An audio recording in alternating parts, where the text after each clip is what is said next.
YB stays on your neck. You think Anthony Joshua can make those adjustments in that short space of time to manage your speed? The most thing that he could do is just move around, throw jabs around. You know, Anthony's not Joshua. He's not really good at backing up.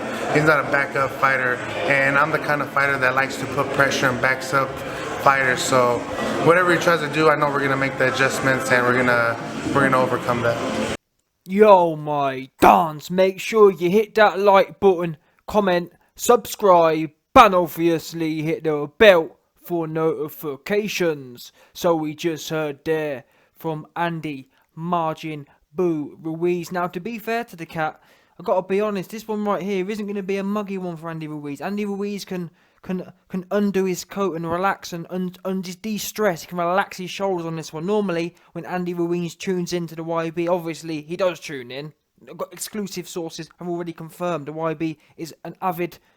Andy Margin Boo Ruiz is an avid YB fan through and through. He can't resist. People, you notice it as well in the comment section. Not just Andy Ruiz, but you'll notice there are many structural haters of the YB. But nonetheless, they must watch. They're compelled by the laws of nature to watch the YB nonetheless. Anyway, getting to the point of this video. As I said, this ain't going to be a muggy one. I actually have to agree with Andy Ruiz. Unfortunately, as much as it breaks my heart to have to do this, as many times as Andy Margin Boo Ruiz has been wrong, and there have been many, all of which documented by the YB on YouTube. This one right here is a facts, bottom line, just truth. And actually, I've got to give Andy Ruiz and his team praise for their strategies in the first fight and what seems to be their strategies into this second fight, in as much as the first thing. Back in the first fight, Andy Ruiz's trainer, Andy Ruiz's team noticed that AJ, when he throws his right hand, it's leaky. His defense is leaky. His form is leaky, and they were trying to set up his straight right hand, or was it the jab? Either way, they were setting up a punch. And it paid off for them, because when he threw it, it was the right hand. Margin Boo threw the right hand.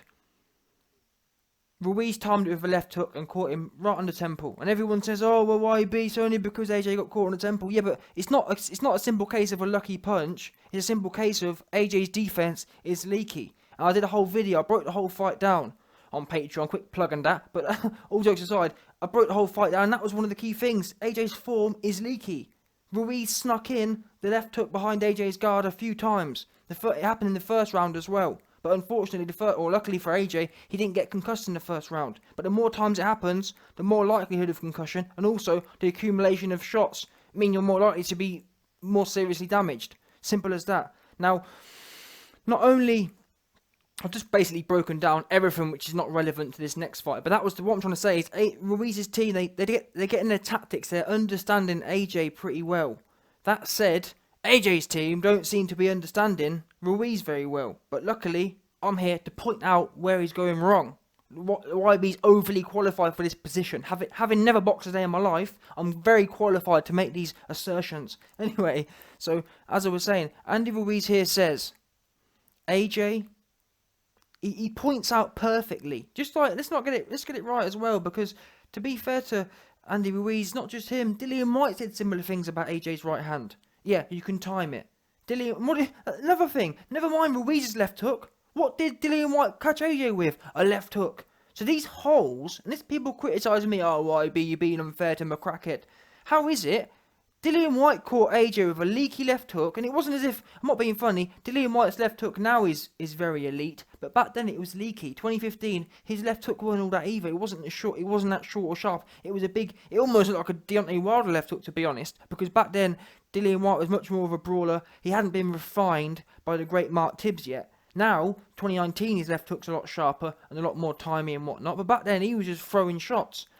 So AJ gets caught by a big leap in left hook from Dillian White in 2015. We're now 4 years later, and no word of a lie, Andy Ruiz is catching AJ with the same shots, the same technical flaws are there. And this is day one basics, by the way.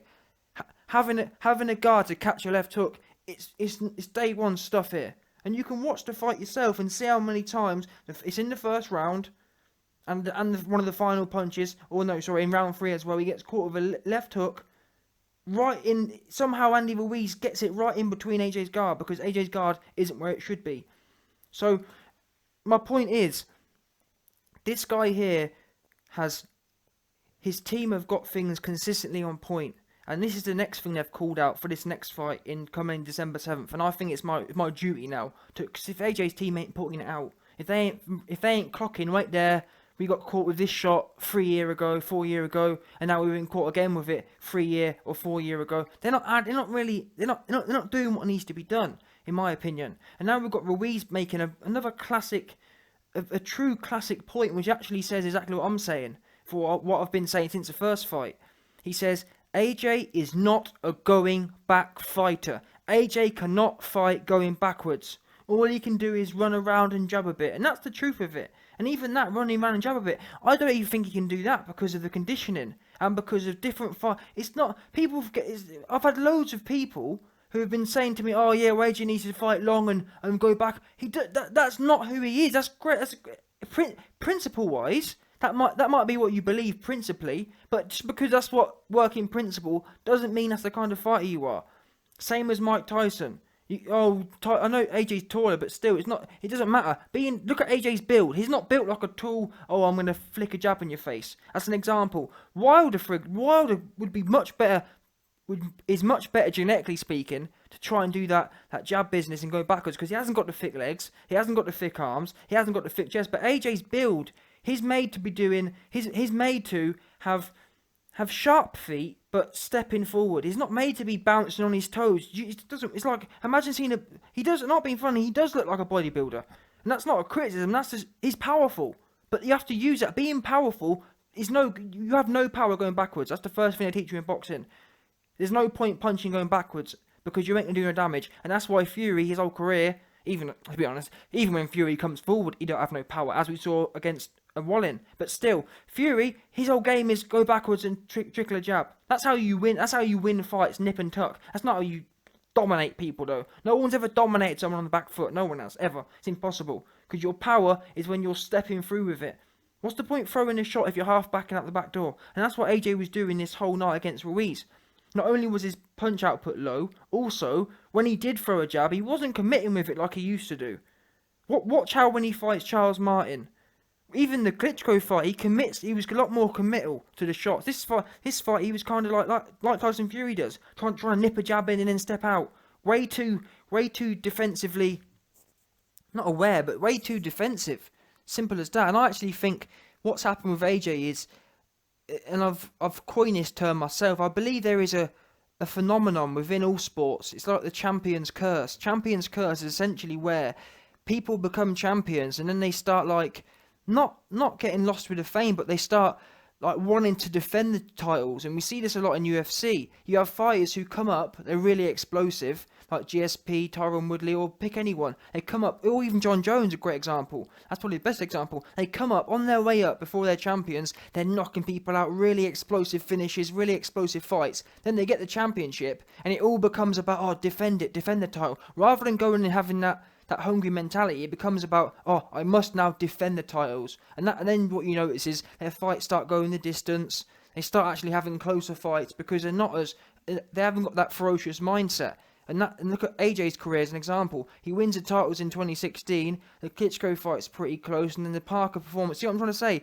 And then we culminate almost on June 1st with the Ruiz performance. Where that performance there, the first 2 rounds, was the definition of him just trying to defend the titles and protect the titles rather than go out and actually do what he's good at. AJ isn't Fury. It would work for him if Fury wins the titles and wants to defend them and just and run backwards and pepper a jab. That can work for him. It's not going to work for AJ. That's not what he's been based on. His whole career has been based on power, explosiveness, causing damage, hurting people.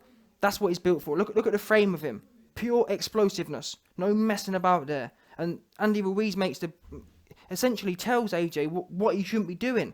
And unfortunately, or in a way, Andy Ruiz shouldn't really be saying these things. He should be encouraging AJ and probably telling him, I think if I'm honest, if he was playing possum, Ruiz would be saying now, I think the best way AJ can win this fight is if he runs backwards and throws a jab, or I'm really worried about, I think one way AJ can win this fight is if he runs backwards and peppers a jab. That would be how Andy Ruiz could play possum on that one, but he hasn't. He's come out and actually told the truth, and this is the dead truth. Don't get it twisted, no one.